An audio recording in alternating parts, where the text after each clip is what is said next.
श्री राधा कृष्ण चरण कमलेभ्यो नमः। श्री राधा चरितामृतम भाग 22 बो अलबेला केवट। जय राधा राधा जय राधा जय श्री राधा। जय कृष्णा कृष्णा जय कृष्णा जय श्री कृष्णा। जय राधा राधा जय राधा जय श्री राधा। जय कृष्णा कृष्णा जय कृष्णा जय श्री कृष्णा। महर्षि सांडिल्य कहने लगे, हे वज्रनाभ, आओ देखें एक प्रेम की झांकी। मात्र आस्तिक हो या श्री हरि का स्मरण भी करते हो, स्मरण मात्र करते हो या स्मरण करते हुए भीतर कहीं भीगते भी हो। नेत्र सजल होते हैं कभी, या मात्र संसार के रिश्तेदारी को ही निभाने में समय बर्बाद कर रहे हो। स्मरण करो उस प्यारे से सांवरे का, पर मन से करो भाई। तुम्हारे भीतर सांसारिक प्यार के जितने रूप हैं ना, ईर्ष्या मोह खीज उत्कंठा प्रतीक्षा, मिलना और एकदम उसी में लय हो जाना, अरे इन्हीं को कभी गंभीरता से समझ लिया होता, क्या कभी इनकी गहराई में भी गए, अपने भीतर श्री राधा भाव को पा लेते तुम। अगर इन सब को भी समझ लेते तो। पर तुम जो भी करते हो आधा अधूरा ही तो करते हो। चाह तुम्हारी भले ही संसारी पुरुष या स्त्री की हो, पर उस एक में भी तुम पूरी तरह डूबे कहाँ। अगर डूब जाते तो अपने ही भीतर विराजे श्री राधा माधव को पा लेते। पर जब किसी के लिए तुम्हारा हृदय धड़का, तब तुम में कुछ कौतूहल जागा। जब किसी के लिए तुम्हारा हृदय धड़का, तब तुम में कुछ कौतूहल जागा ही नहीं। ये स्त्री छूटी या ये पुरुष छूटा तो फिर दूसरे पुरुष की तलाश में निकल गए या दूसरी स्त्री को खोजने लगे। पर तड़प स्त्री या पुरुष की नहीं थी, तड़प थी प्रेम की। एक प्रेम लीला जो तुम्हारे अंतःस्थल में चल रही है। आत्मा तड़प रही है परमात्मा से मिलने, परमात्मा तड़पता है आत्मा से रमण करने के लिए। इस मूल बात को नहीं समझे तुम, और अभी भी कहाँ समझ रहे। काश उस प्रेम लीला में अपने आप को झोंक दिया होता।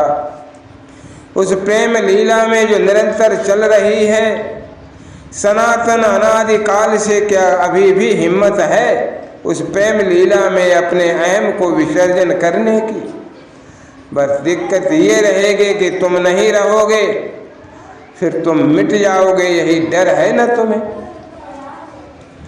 पर मंजिल तो यही है, कब तक डरे रहोगे मेरे प्यारे। महर्षि सांडिल्य वज्रनाभ के माध्यम से हमें ये समझा रहे हैं, श्री दामा देख न तेरी बहन राधा जिद कर रही है कि मैं भी दध बेचने सखियों के साथ जाऊंगी। अब इसे समझा क्या वे वृषभान राजनंदिनी को शोभा देगा। मैं समझा कर थक गई। श्री दामा अब अपनी बहन को तू ही समझा। कीर्ति रानी अपने बड़े पुत्र श्री दामा से राधा रानी की शिकायत कर रही थी। दध बेचने जाना गोप कन्या के लिए कोई अनुचित कार्य तो है नहीं। श्री दामा इतना बोलकर चल दिए नंदगांव की ओर। देखा श्री दामा भैया भी मान गए, मैया मेरा मन नहीं लगता यहाँ बैठे बैठे, सखियों के साथ जाऊंगी, क्या हुआ तो। जिद ही कर बैठी थी। आज ये कीर्ति किशोरी मानी ही नहीं। अरे क्या हुआ, हमारी लाडली कैसे आज मुंह फुलाकर बैठी है। वृषभानु जी भी आ गए थे यमुना से और रूठी अपनी लाडली राधा को गोद में लेकर बड़े प्यार से पूछ रहे थे, मुझे सखियों के साथ दध बेचने जाना है बाबा। ओ बस इतनी बात। वृषभानु जी प्रसन्न मुद्रा में बोले, पर लोग क्या कहेंगे कि बरसाने के अधिपति अब अपनी बेटी को दही बेचने भेज रहे हैं। केत रानी ने कहा होगा, गोप कन्या है राधा भी, अब गोप कन्या दही बेचे तो इसमें गलत क्या। और वैसे भी इसकी सखियां तो जाती ही हैं, मन लग जाएगा अपनी राधा का। जाने दो समाज के लोग और प्रसन्न होंगे कि देखो कितनी सरलता है, कितनी सहजता है महल के लोगों में और सामान्य लोगों में भी। विशेष लोग, ये भेद हमारे बरसाने में कभी रहा नहीं। मैं सदैव इसका विरोधी रहा हूँ। वृषभानु जी बड़ी दृढ़ता से बोल रहे थे, तो बाबा मैं जाऊंगी ना कल से दही बेचने। राधा रानी ने फिर पूछा, हाँ तुम जाओगी। बस खुशी से उछल पड़ी थी सी राधा रानी। कोरी नई मटकी मंगवाई थी आज कीर्त रानी ने, मटकी में दही भर दिया था। मटकी छोटी थी ताकि उठाने में कोमलांगी सी राधा को कोई कष्ट न हो। जैसे माखन चुराना कृष्ण की बाल चपलता थी नहीं तो जिसके यहाँ 9 लाख गौएं हों भला क्या चुराने लगे माखन। ऐसे ही जिनके बरसाने में रिद्धि सिद्धि वास कर रही हो वो दही बेचने जाएगी, पर जा रही है आज, ये और कारण है। कारण वही है अपने सांवरे से मिलना, उसे देखना बस। सखियां भी आज सब प्रसन्न हैं। लाडली आज हमारे साथ दही बेचने चलेंगी। पहले तो किसी को विश्वास ही न हुआ, पर ललिता ने समझाया, पगली राज किशोरी जैसा व्यवहार कभी हमारी श्री जी ने तुम्हारे साथ किया है क्या? ना जी, हम तो उनके साथ जब भी रहती हैं लगता है हमारी ही सखी हैं। कभी कभी गलवैयाँ भी डाल लेती हैं। वो तो ये कहते हुए सखी के भाव विभोर हो गई। अच्छा चल अब श्री जी के महल की ओर। सब सखियां सिर में दही की मटकी लेकर चल पड़ी महल। आह कितनी प्यारी लग रही हैं आज हमारी भानु दुलारी। छोटी सी कोमल इतनी मानो छुई मुई, गौरवर्णी और बिजली की सी भी। आभा नीले रंग का लहंगा पहने हुई है। नजर न लग जाए मेरी लाडली को। ए सखियों मेरी राधा का ख्याल रखना, इसे कुछ होना नहीं चाहिए। कीर्तिना ने सब सखियों को समझाया, कुछ नहीं होगा, हम पलकों पर रखेंगे इन्हें, आप चिंता न करो कीर्ति मैया। ललिता सखी ने समझाया और चल पड़ी सी राधा रानी को आगे करके सब सखियां दही बेचने। अब बताओ कहाँ जाएंगी दही बेचने? ललिता सखी ने पूछा। पूछना तो आवश्यक था क्योंकि दही बेचना ही उद्देश्य नहीं था। हे वज्रनाभ, इतना स्मरण रखना, यहाँ जो श्री राधा रानी कह रही हैं वो बड़ी गूढ़ बात है। मैं साडिल्य ने सावधान किया। श्री राधा रानी कहती हैं कि सखी वहीं चलो जहाँ हमारे कृष्ण हों, क्योंकि इससे दोनों काज सद जाएंगे। दही का बेचना भी हो जाएगा और कृष्ण भी मिल जाएंगे। वज्रनाभ सुनकर आनंदित हुए।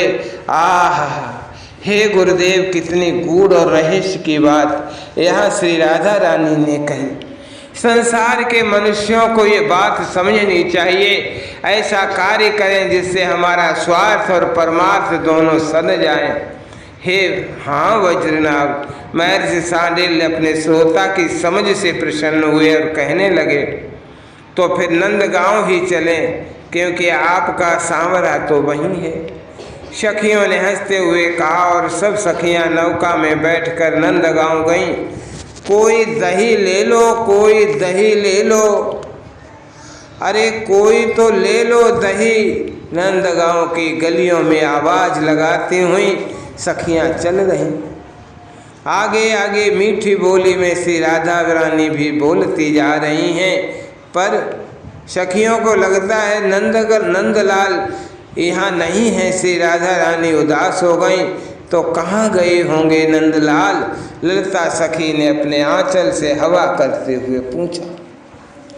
एकाएक उठी श्री राधा रानी, वृंदावन चलो। पर अब सांझ होने वाली है। ललिता ने सावधान किया, चलो ना, कुछ नहीं होता, आ जाएंगी जल्दी, उन्हें एक बार देखकर आ जाएंगी, चलो। श्री राधा रानी की बात भला कौन टाल सकता। नौका में वापस बैठ गई सब और चल पड़ी वृंदावन की ओर। बस यहीं नौका को लगा दो और देखती हैं कि कन्हैया इधर उधर ही होंगे। शीघ्र ही राधा रानी उतरी, उनके पीछे सखियां वृंदावन में उतरी और वन में खोजने के लिए चल पड़ी। उधर होंगे। ललिता देख तो उधर से धूल उड़ रही है, शायद उधर होंगे। देख वहाँ मोर नाच रहे हैं, मेरे श्याम उधर ही हो। सखियां इधर उधर दौड़ रही हैं। श्री राधा रानी भी, पर नहीं मिले श्याम। उदासी घनी हो गई, मन में दुख हो रहा है। ओह प्यारे को आज मैं देख न पाई, आज का दिन कितना खराब गया। तभी ललिता चिल्लाई, लाडली यमुना में जल बढ़ रहा है और बढ़ गया है, हमारी नौका बह गई। सखियों के सामने ही नौका बह गई। ओह आज तो दिन ही खराब था। इंदुलेखा ने कहा, हाँ सही कह रही हो, जिस दिन श्याम न दिखे वो दिन तो सच में ही खराब ही है। राधा रानी के नेत्र सजल हो उठे। अरे लाडली ये तो सही बात है, पर अब जाएंगी कैसे बरसाने? और अगर ये बात वृषभानु बाबा को पता चल गई कि आप और हम यहाँ फंस गए हैं, तो कल से आपको कहीं भी आने नहीं देंगे। ये बात सुनते ही श्री राधा रानी और दुखी हो गई कि कल से हम नहीं आ पाएंगी और कल भी श्याम सुंदर को नहीं देख पाएंगे। ललिते कुछ कर, कोई नौका कहीं से आ रही हो या जा रही हो, उसे मोल हम ज़्यादा देंगी, पर हमें ले जाए जल्दी, नहीं तो कल हम नहीं आ पाएंगे। श्री राधा रानी ललिता सखी से कहने लगी, देख रही हूँ शाम भी ढलने वाली है, मुझे ही डांट पड़ेगी। कीर्ति मैया की सब सखियाँ यमुना में कोई नौका वाला मिले यही देखने लगी थीं। तभी ए जग नैया हमार, ए जग नैया हमार, नैया में हम हैं और हम में किनार, ये जग नैया हमारे। बड़े प्यार से गाता हुआ, मस्ती में झूमता हुआ एक सुंदर सा किशोर सिर में गमछा बांधे, हाथ में पतवार चलाते हुए नौका को लेकर चला आ रहा था। ओ केवट, अरे ओ केवट, सुन। सारी सखियां चिल्ला पड़ी, पर ये किसी की सुन ही नहीं रहा है, बस अपनी मस्ती में नौका चलाए जा रहा है। करें बिन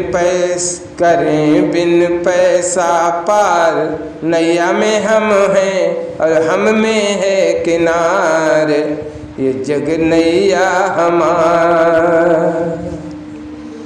गाने में ही इतना मस्त कि उसे किसी की आवाज़ ही सुनाई नहीं दे रही। केवट, अरे ओ केवट, इस आवाज़ को सुना उसने, क्योंकि आवाज़ श्री राधा रानी ने लगाई थी। हाँ क्या हमें कह रही हो? जोर से चिल्लाया। हाँ तुम ही से कह रही हूँ, पहले इधर तो आओ। ये बात भी श्री राधा रानी ने कही थी। लो आ गए चार पतवार जोर से क्या मारी, नौका आ गई। हाँ अब कहो। पतवार को लेकर खड़ा हो गया। त्रिभंगी झांकी है, इनकी सांवरा सा रंग है। अच्छा सुन केवट, हमें बरसाना जाना है, हमें पहुंचा दे। ललिता सखी ने कहा, पर ये बड़ा विचित्र केवट देख ही नहीं रहा ललिता सखी को, ये तो अपलक श्री राधा रानी को देखे चला जा रहा है। अरे ओ मल्ला सुन तो, इधर देख। ललिता सखी ने थोड़ा डांटा, देखो हमारे पास समय नहीं है, रात होने वाली है, इसलिए हमें जाना है। हम तो इनके लिए आए थे। ये कहते हुए फिर से राधा रानी को देखने लगा। हे केवट महाराज, हमें पार लगा दो। ललिता ने थोड़ी चतुराई से काम निकालना चाहा। हाँ, ऐसे बोलोगे तो हम सोच भी सकते हैं। केवट थोड़ा भाव खा रहा है। अब बातें न बनाओ, हमको बैठा लो और पार ले चलो। ललिता ने प्रार्थना की मुद्रा ही अपनाई। केवट उछलता हुआ नौका से नीचे उतरा। बैठो से राधा रानी को देखते हुए सखियों से बोला। सब सखियों जैसे ही चढ़ने लगी नौका में, रुको रुको जोर से चिल्लाया केवट। अब क्या हुआ? हमने क्या अपराध कर दिया? देखो मेरी नाव कितनी सुंदर है और साफ भी है, और तुम लोगों के पैर, अरे कितने गंदे हैं, पहले धो लो फिर उठ बैठो। ठीक है, हम यमुना में पैर धोकर ही बैठेंगे। सब सखियां धोने लगी अपने पैर। ऐसे नहीं होगा, तुम्हारे धोने से नहीं होगा, मलमल के मैं ही धोऊंगा। केवट की जिद है। ये क्या बात हुई? सखियां बोली, बस मेरी बात माननी पड़ेगी, नहीं तो हम गए। केवट नाव में बैठने लगा। अच्छा रुको, लो धो लो हमारे पैर। सखियों ने कहा। कठौता ले आया केवट और ऊपर से जल डालते हुए सखियों के पैर धो दिए। अब बैठ जाओ। चलो स्वामिनी जो, सखियों ने श्री राधा रानी से कहा। ना, इनके पाँव भी तो धोऊंगा मैं। केवट ने श्री जी को देखा। श्री जी को चौंकी। बैठ गया केवट और श्री जी के चरणों को मलमल के धोने लगा। अब मैं बैठूं नौका में। मधुर वाणी में फिर श्री जी बोली। आह, कितनी मीठी बोलती है ये, पर आप स्वयं बैठेंगी तो मिट्टी फिर लग जाएगी और मेरी नाव फिर गंदी हो जाएगी। तो मुस्कुराते हुए श्री राधा रानी ने पूछा, तो मैं आपको गोद में उठाकर ले जाता हूँ। केवट मुस्कुराया। नहीं, आपको ये कैसे छू सकता है श्री जी? सखियों ने मना किया। छूने दे से राधा रानी आज ये क्या कह रही थी? देखा तुम्हारी स्वामिनी तुमसे ज़्यादा समझदार हैं। ये कहते हुए श्री राधा रानी को केवट ने अपनी गोद में उठा लिया और नौका में बिठा दिया। अब तो चलाओ नौका। सखियों ने फिर विनती की। श्री राधा रानी को देखते हुए नौका चलाने लगा था वो अलबेला केवट। देखो श्री जी, इसके मन में कपट भरा है। देखो कैसे आपकी ओर ही देखे जा रहा है, आप मत देखो इसकी ओर। ललिता सखी ने श्री राधा रानी से कहा, अब हमारी नौका नहीं चलेगी। केवट ने यमुना के बीच धार में रोक दिया नाव को। अरे अब क्या हुआ? सखियां परेशान हो गई थीं केवट से। हमें भूख लगी है, तुम्हारी मटकियों में क्या है? और देखो जब हमें भूख लगती है तब हमसे कोई काम नहीं होता। पतवार छोड़ दिया ये कहते हुए, दे दो सारा दही इसे। सखियां इसी के भाग्य में था हमारा ये माखन। श्री राधा रानी ने सबको कहा, हाँ लाओ। और सारा दही माखन देखते ही देखते खा गया वो केवट। डकार ली। आह सखियां, अब हमें नींद आ रही है, क्योंकि अब हम जब कुछ खा लेते हैं तब हमसे कुछ काम नहीं होता। अरे तू पागल है क्या? सखियां चिल्लाई। पर देखते ही देखते वो केवट तो गिरा श्री राधा रानी के चरणों में। पर जैसे ही गिरा तो उसकी फेंट दिख गई श्री राधा रानी को। अरे इसकी फेंट में क्या है? ललिता उठी और फेंट में से, अरे ये तो बांसुरी है। पर ये तो हमारे कृष्ण की बांसुरी है, ललिता सखी ने कहा। तब मुस्कुराते हुए श्री राधा के चरणों को चूमते हुए कृष्ण उठ खड़े हुए। ओह, तो तुम हो केवट महाराज। सखियों ने बांसुरी से ही पिटाई करनी शुरू कर दी। पागल हो गया, बांसुरी टूट जाएगी। कन्हैया चिल्लाए और सामने देखा तो श्री जी खड़ी मुस्कुरा रही थी। आगे बढ़े और अपने बाहों का हार अपनी अहलादनी के गले में डाल दिया। सारी सखियां आनंदित हो उठी थीं। बरसाना कब आ गया किसी को भी पता न चला था। हे वज्रनाभ, ये है अद्भुत प्रेम की लीला। ये अनादिकाल से ब्रह्म और अहलादनी में चली आ रही है लीला, चलती रहेगी। ये प्रेम लीला है, यही है जो सत्य है, बाकी सब कुछ झूठ है। प्रेम सत्य है, प्रेम सत्य है। मैं से बार बार बोल रहे थे, प्रेम ही सत्य है। 2.5 अक्षर प्रेम का, पढ़े सो पंडित होय। प्रेम ही सत्य है, प्रेम ही सत्य है और प्रेम ही राधा है। हे वज्रनाभ, मेरे साथ प्रेम से बोलो, जय राधा जय राधा राधा, जय राधा जय श्री राधा, जय कृष्णा कृष्णा, जय कृष्णा जय श्री कृष्णा, जय राधा राधा, जय राधा जय श्री राधा, जय कृष्णा कृष्णा, जय कृष्णा जय श्री कृष्णा। श्री राधा कृष्ण चरण कमलेभ्यो अर्पितम। क्रम से